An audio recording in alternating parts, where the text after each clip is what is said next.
pictures of their own imaginings in the sky. They want to usher in the messianic age. They don't mind if it's brought on by nuclear age. They are so sure of their ability to outlive the utility of their bodies. But just remember that was the last thought in the brain of every suicide bomber and every hijack plane. Follow the guidebook for an afterlife.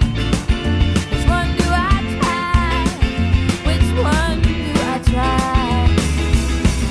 I like to believe that I'll never die, but I can't comply.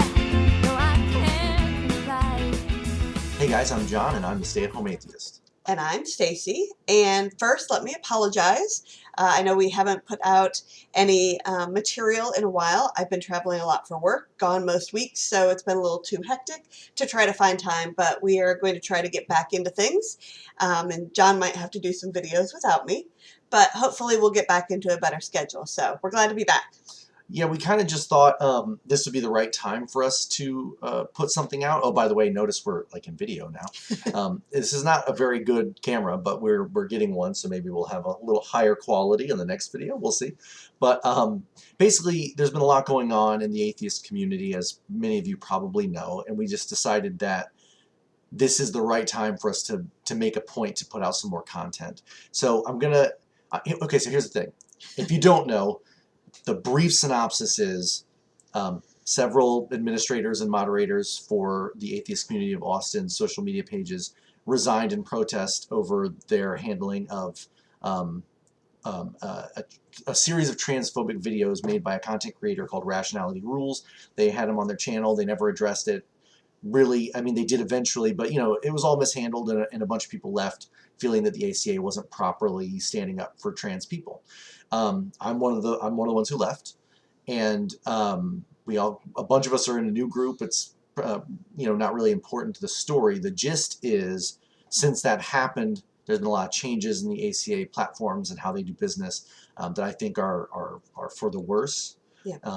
I find them pretty concerning. Honestly, I was gonna say something else and I flubbed it. But here's the deal. I'm not gonna go into all the minutia here. I'm not going to go into all the little details. I don't think it's worth it.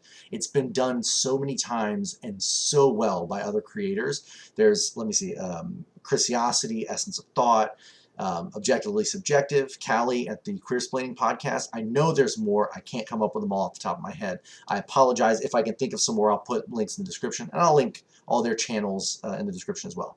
So I'm not going to go through a beat-by-beat explanation of what happened and why I think it's wrong. I just don't think we have the time for that. And I don't want a 2-hour video. I want a 15-20 minute video. So for this bit, I'm going to rant maybe a little bit. Stacey probably won't talk as much because she wasn't as involved with these discussions.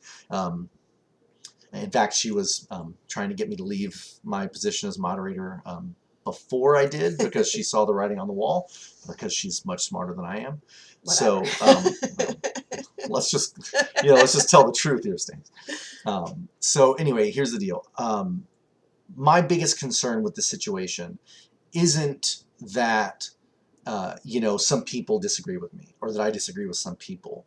Disagreements are easy. I happen to be a cis heterosexual white male. There's no major stake for me personally. Like, I'm not a trans person who has felt harmed by this series of events. So for me, the issue is less about how it makes me feel and more about how it makes the community come across. And I think there have been divides in the atheist community in the past, and those are normal. You know, we always say that the only thing atheists agree on is that there's either not a God, probably not a God, or that we reject the assertion that there is a God. Otherwise, I mean, you can find Republicans, Democrats, Libertarians, liberals, progressives, conservatives. It makes no difference. My own father and I disagree on basically everything, but we're both atheists. So, you know, it's kind of neither here nor there. It's going to happen. You're going to have transphobes in the atheist community. And what I think is important is when you have an actual community of people, like a physical, in this case not really physical, but like an online community that's present, not just people who say we're atheists, that you need to provide the right kind of environment for everybody, an inclusive environment.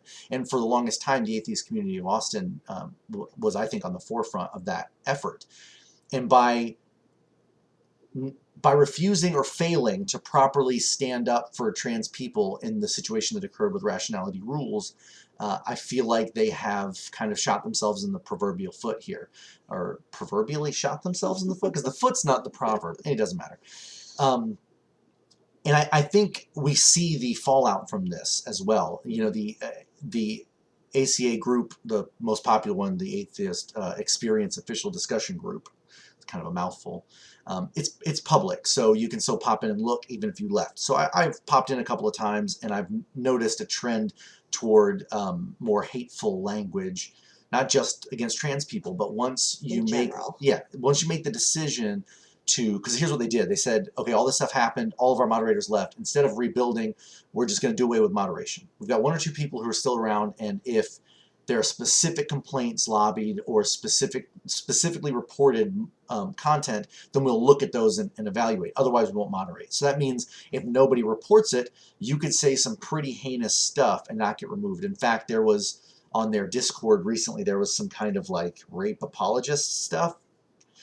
It just stayed there. The reality is there needs to be protection for everyone. For marginalized people. Right? For all people, but in particular, marginalized people. And the ACA, I believe, has dropped the ball on that effort. And what I think gets overly frustrating is they dropped the ball because they wanted to defend their friend. Well, because Steve it's Woodford. better for them. They dropped the ball because they feel like it's better for them. But all these people are coming out and saying, okay, Rationality Rules' video on transgender athletes was flawed. It had mistakes. But it wasn't really transphobic, and neither is he. Here's the thing. I might be taking a harder stance than some people. I'm not really sure. The people I listed obviously agree with me, I think, anyway. Not going to speak for them. But he is a transphobe. He is a bigot when it comes to trans issues. And to claim otherwise is dishonest. Because here's the thing. Let's say I don't understand the effects of HRT in trans athletes. Let's say I have no understanding of that. And I make a video that is scientifically baseless. 1, I should have done enough research to not make the video in the first place. 2, the moment someone points it out to me, I should retract and apologize.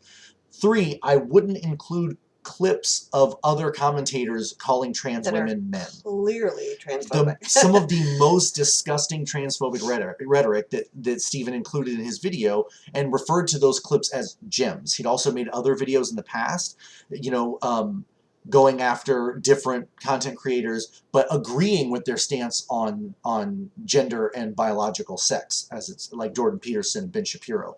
So he has a track record of supporting people who think trans people are wrong about their gender.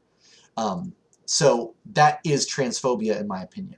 And so before you come hitting back at me like phobia means fear, I'm not afraid of trans people. No, it doesn't. I mean, it does, but look at colloquial definitions. Words have usages, not intrinsic meaning. Well, and his video was about the fear of transgenders. So that's kind of interesting. Over. Yeah. So it really, you know, is fitting.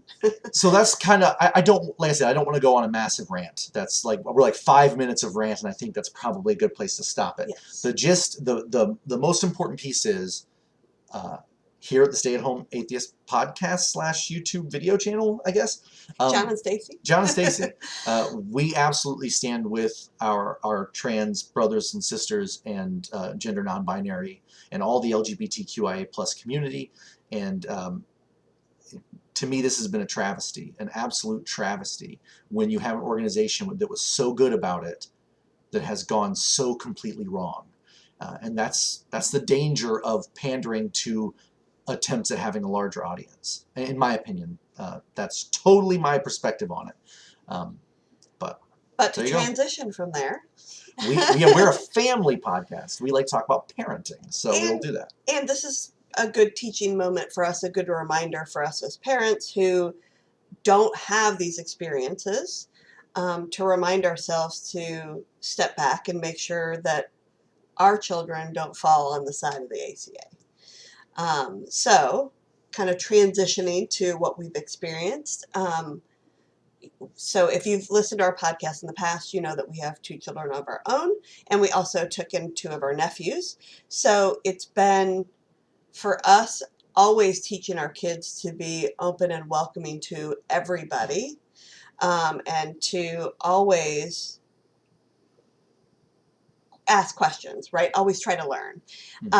And so what we've realized, though, in taking in our nephews who were already teenagers when we brought them into our house, is that they haven't necessarily been raised in the same way that our kids were. And so we've had to do a lot of kind of trying to step backwards and think differently and try to remind ourselves to talk to them. Yeah, I think I know their mother, my sister, is in support of the LGBTQIA plus community. She supports trans rights, but I just don't think. I mean, she was a single mother for a long time, and she's had some struggles. I just don't think that she has had those conversations, which is unfortunate, but it's something that we're obviously willing to take on.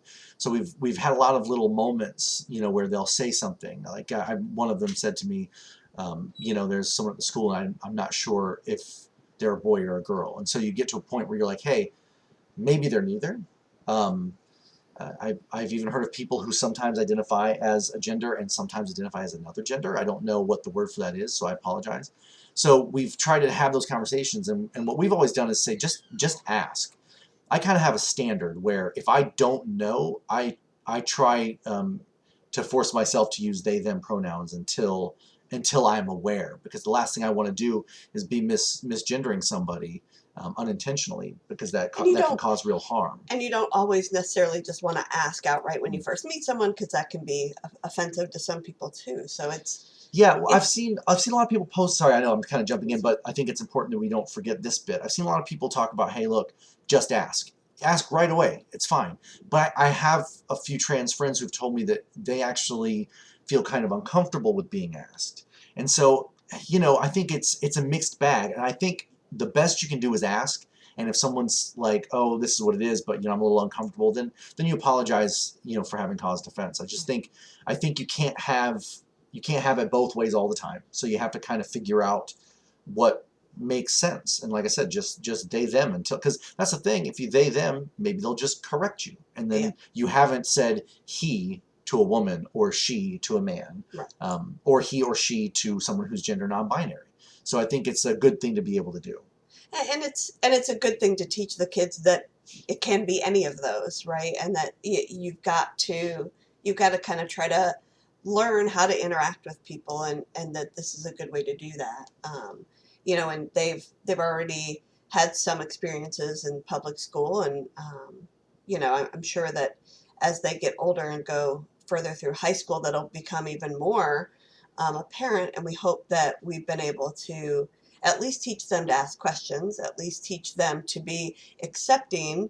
And I think, even we try to do it at home when they say like, oh, I've got a crush on somebody at school. We don't automatically say, oh, who is she kind of thing. And so we try to teach it through every facet of life, not just, hey, we're going to sit down and talk about this one thing. And I think we both feel like that's a really important thing for parents to do, is to make sure that their children know that they're accepting and that they ask questions and that they want to understand how their children feel, and that any of the answers that they give is appropriate. And I think it applies to so many other areas too, because I find myself, and look, I'm going to be perfectly honest, I haven't always done this the right way, and sometimes I find myself saying something and realizing, wait a minute, I need to track that back a step. But I try really hard, and I've done this for years with our two children. When Sonny, who's a boy, when Sonny says like, oh, one day if I have kids or whatever, I'm like, yeah, you and your partner. I don't say some young woman. If you go on a date, especially with the teenagers, we're talking about dating and table manners and understanding how to interact with people. And I'm not like, oh, one day you're gonna say, go out on a date with some young lady. I always use gender neutral pronouns when I refer to those things, but it's not just about gender. It's like about children. A lot of parents say like, well, one day you're going to have kids of your own. I say, should you decide to have children of your own? Because I also don't want them feeling like that's something that is a requirement in life. So I think it's kind of the right avenue to take for everything. It's just to teach them that, like, whatever it is that you do. You get to make your choices. It's As long as you're not harming others, you get to make your choices. Preferably not harming yourself, but obviously, if you're not harming others, I think we're good for the most part. Yeah, well, and I think, it does go over into everything. And, even when we first got the boys, there was a time where they didn't realize that Jon didn't have biological children, and they thought that was unbelievable that he would be okay with that. So, it's everything. I didn't want kids. I mean, I did when I was younger. I didn't want kids at all until I met Stacey and her kids. Having them in my life changed my mind, but I still don't want biological kids. And they weren't infants, so, Yeah, I didn't have to deal with all that nonsense. No diapers. No diapers. I think we're probably tracking to wrap up. You want to wrap it up? Thank you so much for joining us, and hopefully you're happy to see my ugly mug and my wife's beautiful mug on camera. We'll try to do more of this, and just thank you all so much for watching. And hey, listen, if we've missed anything, if we've said something that you don't feel is quite accurate, please feel free to let us know. The best we can do is learn and try to do better, and to stand up for people who maybe don't have as big a voice as they should, not individually, but as a group. So that's what we're going to try to keep doing, and maybe touch on these kind of social aspects a little more, because I think they're important. Oh, real fast. Also, there's a YouTube channel called Progressive Secular Alliance. We did a panel discussion last night. Stacey and I were in it about women's rights and abortion. I highly recommend you check it out. I'll put that link in the description as well. Yes. Anything else we're missing? We'll think of something. Probably. I'll throw it in. If we miss something, I'll throw it in the description. Thank you all so much for joining us. Once again, I'm Jon. I'm Stacey. And we love you all. Well, Bye. most of you.